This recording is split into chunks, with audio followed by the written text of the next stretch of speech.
This is Carl at National RV Detroit. I'm going to walk you through this 2024 Sunset Trail, model number 253RB. So this is a how-to video. I'm going to show you some of the features and how they work. Okay. So you have an outside kitchen here, obviously, with refrigerator, running water. Now with the cooktop or the grill top, you have to plug it into the LP. So right here underneath the trailer is a quick connect LP fitting. So you basically plug this line in to that quick connect fitting and you're all set. Okay. You have on-demand water, so it's there's no tank. It's just all on demand, so you get an endless flow of hot water.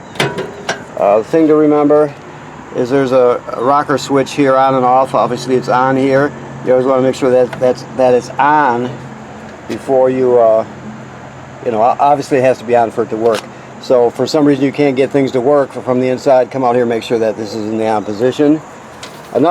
Two other things that'll keep it from working is not having a water source. So if you don't have the city water hooked up, for example, or you don't have water in your fresh water tank with the water pump on, the gas burner will not light. It's a safety feature. So that's another thing to check. If it's not working, do I have a source for water? Okay. I'll show you how the control works and everything when we get inside. So we'll take care of that then. You have outside speakers, a power awning with LEDs. This is a TV signal out plus power here. Speakers, of course. This has power stabilizers, so you have a switch in the front and in the rear. One switch controls both front, the other switch controls both rear. Very simple. You don't lift the trailer with it, you just stabilize it. Okay,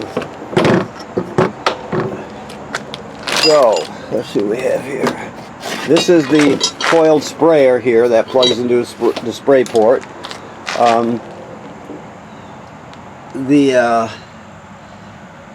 It's a 3/4 inch crank, and this one here is it's a cylinder with a slot cut in it, basically. That cylinder with a slot cut in it, if you come over here, let's see here, right here. So if you look at the off-door side of the stabilizers, you see a shaft with a pin through it right there. Well, the crank has a cylinder with a slot cut in it that'll fit right over that pin, or the shaft with a pin through it. Okay, and you can crank these manually if you have to. So for some reason your stabilizers stop working, you can use that tool and crank it manually. Okay, this tongue jack can also be cranked manually from right here to get you out of trouble. Of course, you're getting a hitch. We'll show you how this works. It's a Husky centerline weight distribution hitch with built-in sway control. We'll show you how that works when you pick up. You have a dump hose there. There's your instructions for the jack. Or I'm sorry, for the hitch. Sorry about that. So you have here's your battery box here, and there's the kill switch for the battery. It's on right now, but if you turn it to the left, you can disconnect the battery from the system.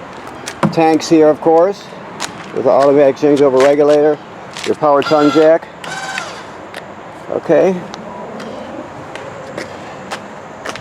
This is your water station here. So the most common way to get water to the system is the city water hookup right here. You just put the hose on there, turn the hose on, and you got all your plumbing works.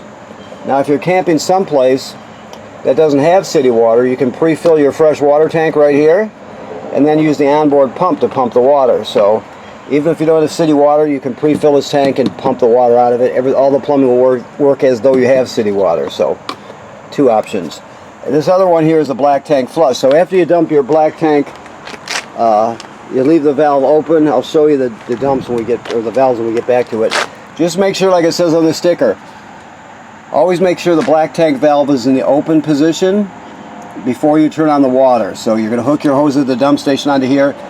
After you dump your tank, you leave the valve open, and then you'll turn on this water, and it'll spray out the inside of your tank, clean off the sensors so you get a good reading, that sort of thing, okay? And this quick drain, this white gate valve right here, that's how you drain your fresh water tank. Right there. You have a slide topper on here. Okay. You have a 50 amp cord with it. We give you a reducer with it too, 2 reducers with it. So you have a 50 amp system. These are your valves here. Black. The larger valve is always the black valve. So you have, on the left you have your black valve, and you have your gray on the right. Like I said, make sure if you're going to use the flush to leave the valve open. And these are your low point drains here. Low points of the plumbing. Okay, you have a backup camera on this one because it was ordered with one. It doesn't come with one, but this one is ordered with one. You have a ladder, which makes it easy to inspect the roof. The reason you want to get up there and inspect the roof, the manufacturer states every 60 to 90 days you need to inspect the roof. The reason you want to do that is because if you want to know if there's any damage or any place water can get in. The only way you can do that is by going up there and look. So you can't see what's up there unless you look. So you're going to check for damage caused by low branches or road debris. You're going to look at cracking or separation at the sealant. That could allow water to pass through. Just give it a good look over, and if you see any issues, take care of it. Odds are you won't see issues for a long, long time, but you just don't know. That's why you inspect it, to stay ahead of anything. This is locked right now, but this just has your cable and satellite through into the trailer behind here. This is the sprayer we talked about, the spray port we talked about for that coiled sprayer. Okay. All right. So let's go inside. See what we have here. This is just a closet slash pantry. Let me get some light in here. Okay.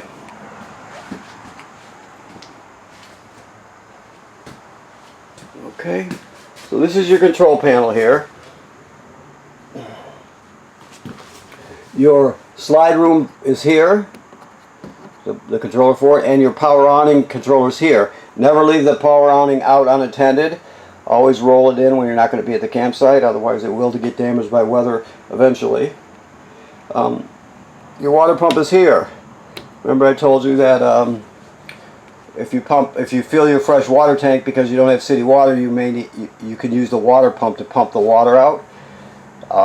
Into the plumbing, I should say, and that's where that turns on. This is the pump's also used to winterize the trailer.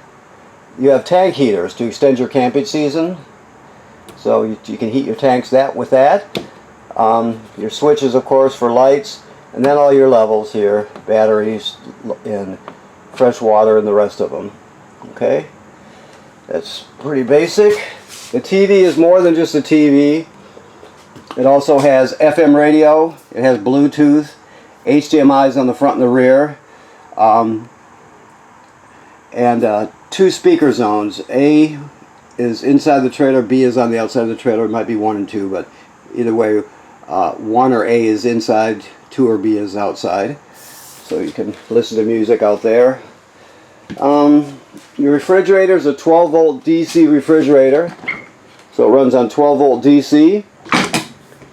Okay, microwave works like any other microwave. This is your range hood here, light and fan. Okay, your range is here. Basically you have your sparker here. You turn this clockwise to spark it. You have 3 knobs right here for your 3 burners, and then that's the oven. I don't know if he's got the gas on, let's see. Nope. The gas is not turned on. So Basically, you're just going to turn this to the on position and spark it like that, and it'll light. You also have a light here and an oven light there.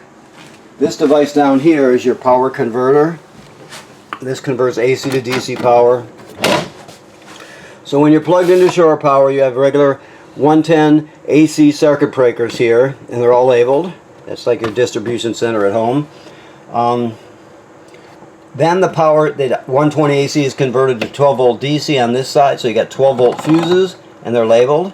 That's where the 12 volt comes from. This is also a battery tender, so as long as you're plugged in, it's going to sense how much energy your battery up on the tongue needs, and it'll send as many amps as necessary to keep it charged. So when you're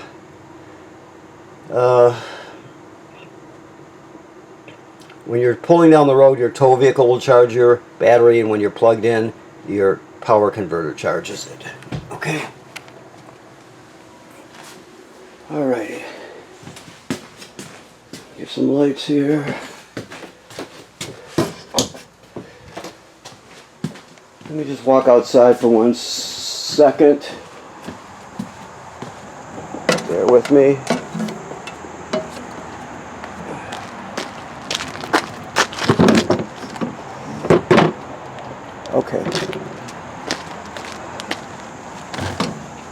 Okay, so moving towards the bathroom. Your keys are hanging on the faucet here. This is your carbon monoxide LP gas detector. It should always be green. If it's not green, get it serviced.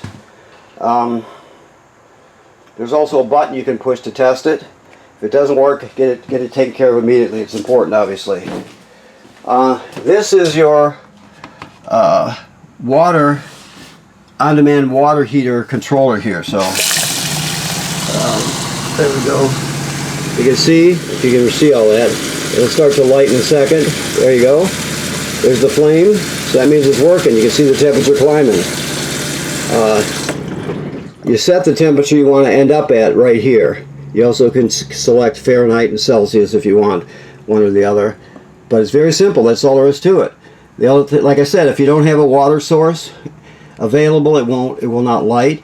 And if that switch on the outside is flipped off, it will not work. So keep that in mind. This is a GFCI here. All the plugs in the trailer are wired through a GFCI, even the one on the outside. So if you're using something outside that pops, you're going to be resetting it here. The toilet is a typical RV toilet. It sits right over a black tank. You have a flush pedal here. So when you get to the campground, you hook up your power and your water. You dump a dose of chemical right in the bowl. Then you'll step on the flush pedal and hold it down till at least a gallon of water goes into the tank along with the chemical. It could be more than a gallon of water. Just don't use less. And then you're all set. If you don't do that, if you do it dry, it'll get clogged up. It'll be a mess. It'll smell terrible. So you always want to have that chemical and water in there. Your shower is typical. The thing to remember is you always, when you're traveling, you always want this rubber thing here latched. Whoops, let me get it right here. You always want it latched like that. Otherwise they'll bang together and eventually one of them will break. If you do this, it'll never happen. So you always want to have that latched when you're traveling. Okay. And of course you have a fan up here. Okay. The thermostat, it's a newer style thermostat, so basically you're going to push the knob till you get what you want. Right there where it's a mode, off. Cool, heat, right, off, right. But if I was to choose, let's see, cool, I'll push it. Then you want high auto, which is typical. You want that, and then you can select if you want. You can see how that's changing. You can select the temperature you want to set it at, right? Okay, and set it that way. So it's very simple. Just let me get back and shut it off here because it's off. So that's that simple. Much of these things have apps too. I think this might even have one. I'm not sure, but you can check into it. I'm not a big. I think you can push the buttons as easy as use the apps, but that's just me. Now this has got a 50 amp service to it, right? The reason being is this is pre-wired right here for a second air conditioner. I'm sure that's what this sticker says. I didn't read it, but I'm sure that's what it is. But it's pre-wired, so the second air conditioner would go right in here. This vent's removed, it fits in there, it's got a ceiling assembly. It's a basic install, so if you're ever interested in adding a second AC, it's pre-wired for that, okay? Let's see. Another TV hook up here, a backer plate for a bracket. And there's some storage under here. Well, I don't really need to lift it. There's storage under there. Just a little bit of pet station under there, which is just for bowls, I guess. I think that covers it. You can drop this table down onto these cleats, and you can turn this into a bed. Okay, then you have the regular theater seats here, or recliners there, I guess you call them. This is the remote for your TV. This is all your stuff here, all of your lids here. And this is the rest of the stuff for your backup camera. We'll show you how that works when you pick up. There's the, well, somewhere in here is the monitor. Right here. You take that in your tow vehicle with you. And we'll show you how that works when you pick up, okay? Okay, well, thank you for purchasing your trailer here at National RV Detroit. Please remember what I said about inspecting the roof. It should be part of your regular maintenance. You can't see what's happening up there unless somebody looks. So if you do, whoever goes up there, be very careful. But it needs to be inspected. And right now, this is it's ready for camping. The antifreeze has been purged from the system. It's been replaced with fresh water, so you're all set till you winterize and or excuse me, till you wait a minute. Sorry, till you winterize, late fall, early winter, and you're all set till then. Okay, thank you.